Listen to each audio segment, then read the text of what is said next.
Shalom Jemaat GBI Jerusalem, Alkitab suara hari ini terdapat dalam 1 Korintus pasal 9-11. 1 Korintus pasal 9. Bukankah aku rasul? Bukankah aku orang bebas? Bukankah aku telah melihat Yesus Tuhan kita? Bukankah kamu adalah buah pekerjaanku dalam Tuhan? Sekalipun bagi orang lain aku bukanlah rasul, tetapi bagi kamu aku adalah rasul. Sebab hidupmu dalam Tuhan adalah metrai dari kerasulanku. Inilah pembelaanku terhadap mereka yang mengeritik aku. Tidakkah kami mempunyai hak untuk makan dan minum? Tidakkah kami mempunyai hak untuk membawa seorang istri Kristen dalam perjalanan kami, seperti yang dilakukan rasul-rasul lain dan saudara-saudara Tuhan dan Kefas?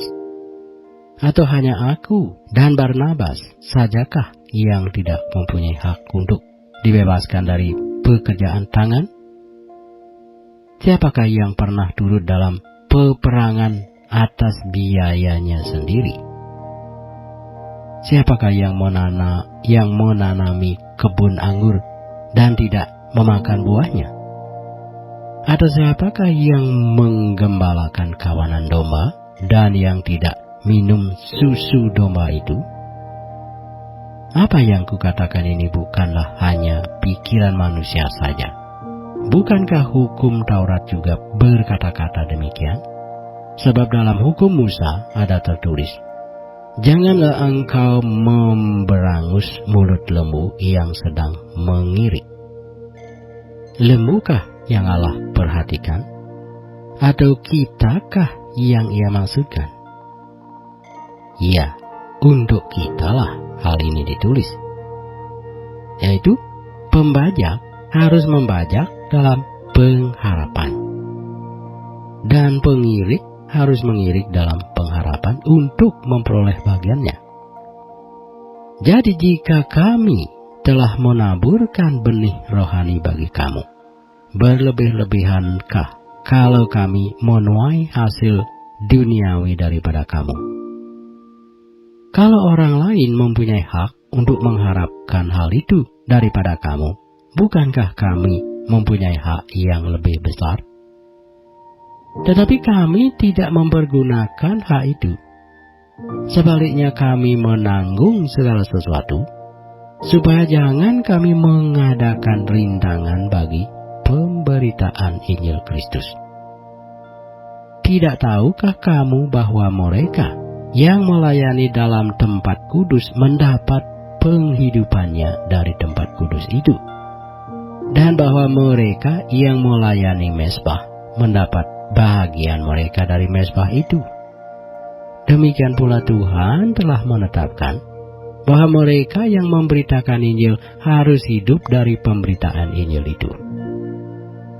Tetapi aku tidak pernah mempergunakan satu pun dari hak-hak itu. Aku tidak menulis semuanya ini supaya aku pun diperlakukan juga demikian. Sebab aku lebih suka mati daripada sungguh kemegahanku tidak dapat ditiadakan siapapun juga. Karena jika aku memberitakan Injil, aku tidak mempunyai alasan untuk memegahkan diri. Sebab itu adalah keharusan bagiku. Celakalah aku jika aku tidak memberitakan Injil.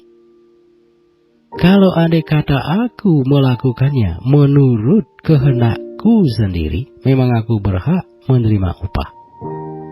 Tetapi karena aku melakukannya bukan menurut kehendakku sendiri, pemberitaan itu adalah tugas penyelenggaraan yang ditanggungkan kepadaku.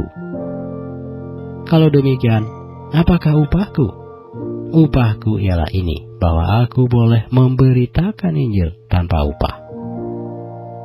Dan bahwa aku tidak mempergunakan hakku sebagai pemberita Injil.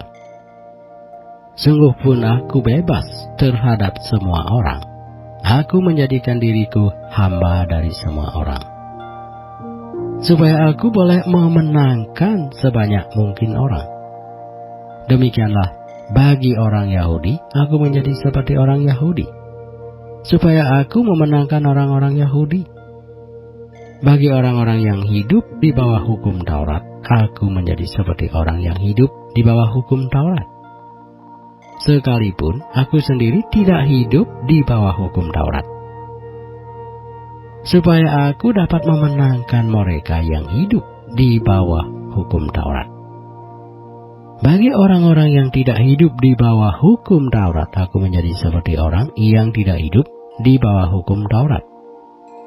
Sekalipun aku tidak hidup di luar hukum Allah, karena aku hidup di bawah hukum Kristus, supaya aku dapat memenangkan mereka yang tidak hidup di bawah hukum Taurat. Bagi orang-orang yang lemah, aku menjadi seperti orang yang lemah, supaya aku dapat menyelamatkan mereka yang lemah.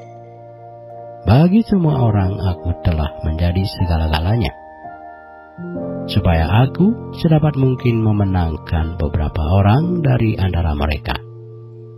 Segala sesuatu ini aku lakukan karena Injil, supaya aku mendapat bagian dalamnya.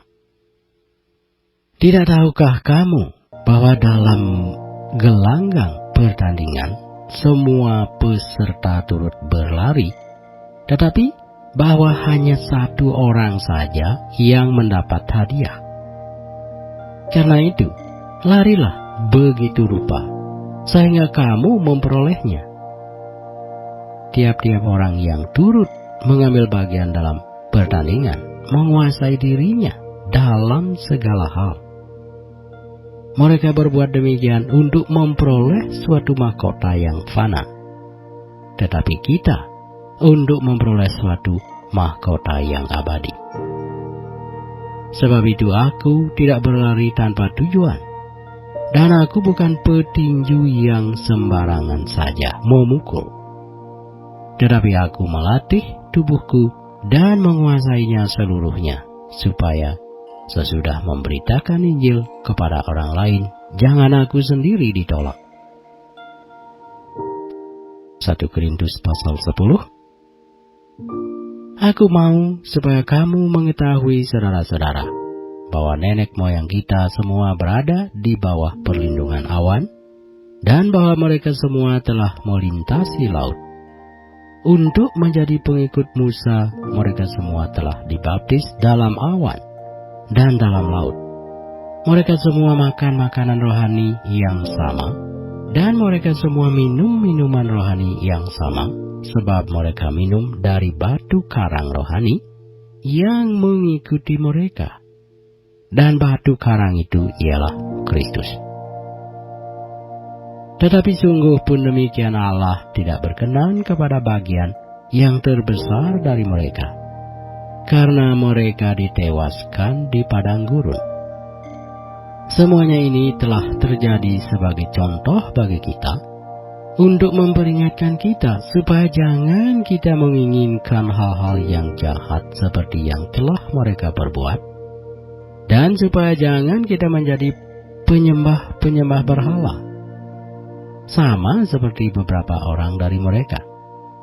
Seperti ada tertulis, maka duduklah bangsa itu untuk makan dan minum, kemudian bangunlah mereka dan bersukaria. Janganlah kita melakukan percabulan, seperti yang dilakukan oleh beberapa orang dari mereka, sehingga pada satu hari telah tewas 23.000 orang. Dan janganlah kita mencobai Tuhan seperti yang dilakukan oleh beberapa orang dari mereka, sehingga mereka mati di pagut ular. Dan janganlah bersungut-sungut seperti yang dilakukan oleh beberapa orang dari mereka, sehingga mereka dibinasakan oleh malaikat maut. Semuanya ini telah menimpa mereka sebagai contoh, dan dituliskan untuk menjadi peringatan bagi kita yang hidup pada waktu di mana zaman akhir telah tiba. Sebab itu, siapa yang menyangka bahwa ia teguh berdiri, hati-hatilah, supaya ia jangan jatuh. Pencobaan-pencobaan yang kamu alami ialah pencobaan-pencobaan biasa, yang tidak melebihi kekuatan manusia, sebab Allah setia, dan karena itu Ia tidak akan membiarkan kamu dicobai melampaui kekuatanmu. Pada waktu kamu dicobai, Ia akan memberikan kepadamu jalan keluar, sehingga kamu dapat menanggungnya. Karena itu saudara-saudaraku yang kekasih, jauhilah penyembahan berhala. Aku berbicara kepadamu sebagai orang-orang yang bijaksana. Pertimbangkanlah sendiri apa yang aku katakan. Bukankah cawan pengucapan syukur yang atasnya kita ucapkan syukur adalah persekutuan dengan darah Kristus? Bukankah roti yang kita pecah-pecahkan adalah persekutuan dengan tubuh Kristus? Karena roti adalah satu, maka kita sekalipun banyak adalah satu tubuh. Karena kita semua mendapat bagian dalam roti yang satu itu. Perhatikanlah, bangsa Israel menurut daging, bukankah mereka yang makan apa yang dipersembahkan mendapat bagian dalam pelayanan mezbah? Apakah yang kumaksudkan dengan perkataan itu? Bahwa persembahan berhala adalah sesuatu? Atau bahwa berhala adalah sesuatu? Bukan. Apa yang kumaksudkan ialah bahwa persembahan mereka adalah persembahan kepada roh-roh jahat, bukan kepada Allah. Dan aku tidak mau bahwa kamu bersekutu dengan roh-roh jahat. Kamu tidak dapat minum dari cawan Tuhan dan juga dari cawan roh-roh jahat. Kamu tidak dapat mendapat bagian dalam perjamuan Tuhan dan juga dalam perjamuan roh-roh jahat. Atau, maukah kita membangkitkan cemburu Tuhan?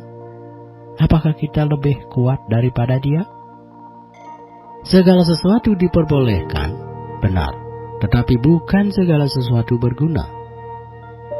Segala sesuatu diperbolehkan, benar, tetapi bukan segala sesuatu membangun. Jangan seorang pun yang mencari keuntungannya sendiri, tetapi hendaklah tiap-tiap orang mencari keuntungan orang lain. Kamu boleh makan segala sesuatu yang dijual di pasar daging tanpa mengadakan pemeriksaan karena keberatan hati nurani. Karena bumi serta segala isinya adalah milik Tuhan. Kalau kamu diundang makan oleh seorang yang tidak percaya, dan undangan itu kamu terima, makanlah apa saja yang dihidangkan kepadamu, tanpa mengadakan pemeriksaan karena keberatan hati nurani. Tetapi kalau seorang berkata kepadamu, itu persembahan berhala, janganlah engkau memakannya. Oleh karena dia yang mengatakan hal itu kepadamu, dan karena keberatan hati nurani. Yang aku maksudkan dengan keberatan bukanlah keberatan hati nuranimu sendiri, tetapi keberatan hati nurani orang lain itu.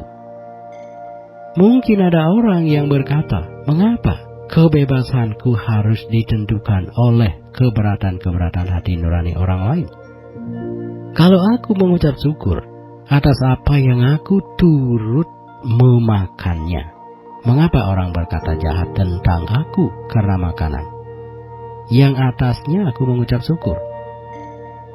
Aku menjawab, jika engkau makan, atau jika engkau minum, atau jika engkau melakukan sesuatu yang lain, lakukanlah semuanya itu untuk kemuliaan Allah.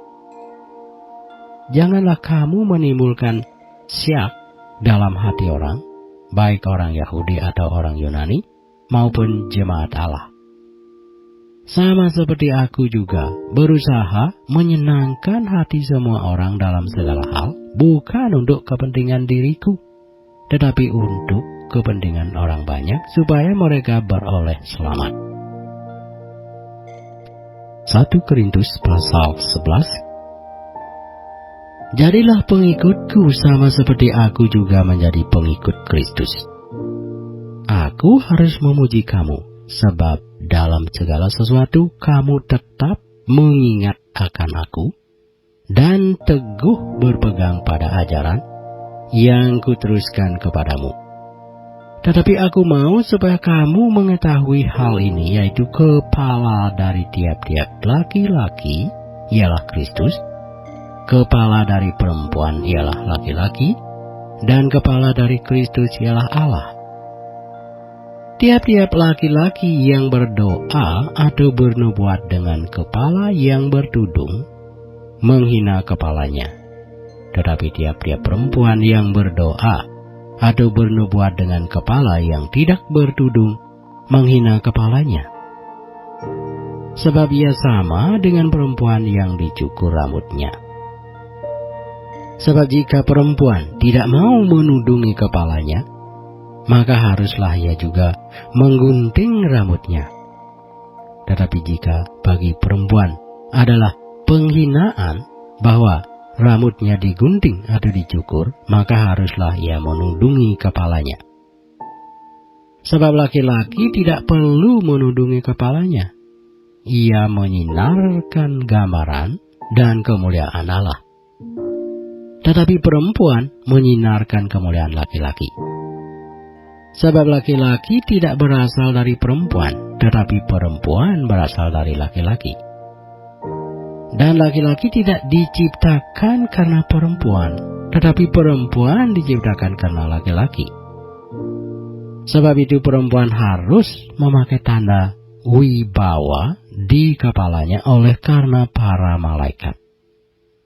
Namun demikian dalam Tuhan, tidak ada perempuan tanpa laki-laki dan tidak ada laki-laki tanpa perempuan. Sebab sama seperti perempuan berasal dari laki-laki, demikian pula laki-laki dilahirkan oleh perempuan, dan segala sesuatu berasal dari Allah.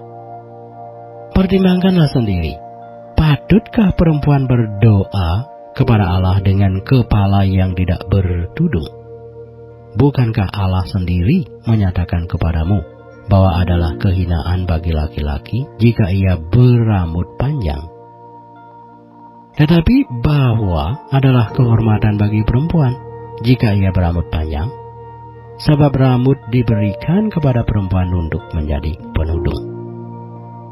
Tetapi jika ada orang yang mau membantah, kami maupun jemaat-jemaat Allah tidak mempunyai kebiasaan yang demikian.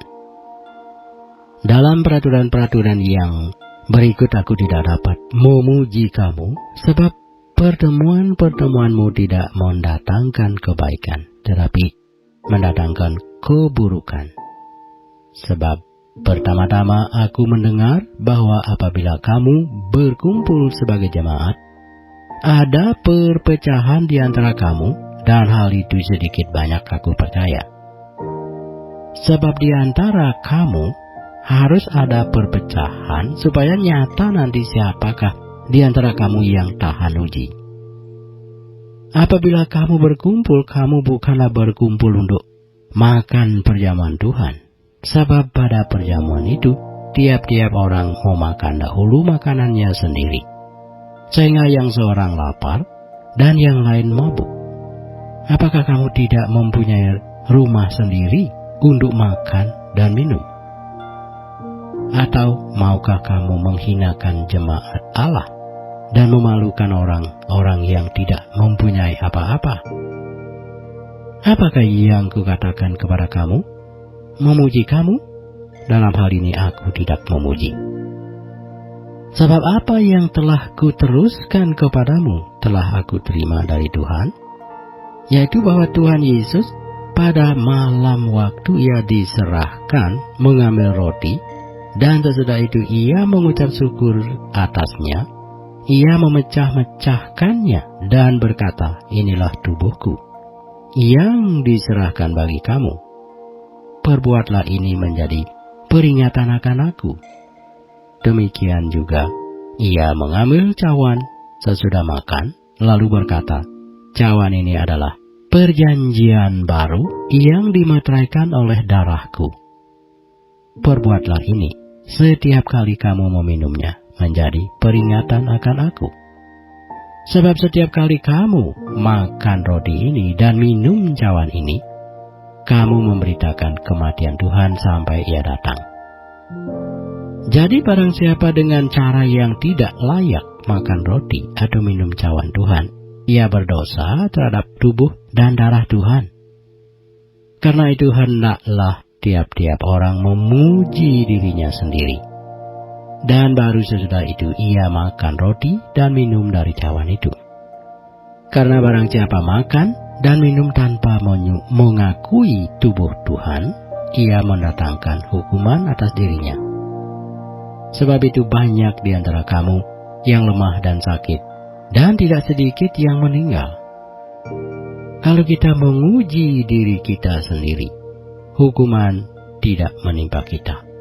Tetapi kalau kita menerima hukuman dari Tuhan, kita dididik supaya kita tidak akan dihukum bersama-sama dengan dunia. Karena itu saudara-saudaraku, jika kamu berkumpul untuk makan, nantikanlah olehmu seorang akan yang lain. Kalau ada orang yang lapar, baiklah ia makan dahulu di rumahnya, supaya jangan kamu berkumpul untuk dihukum. Hal-hal yang lain akan kuatur kalau aku datang.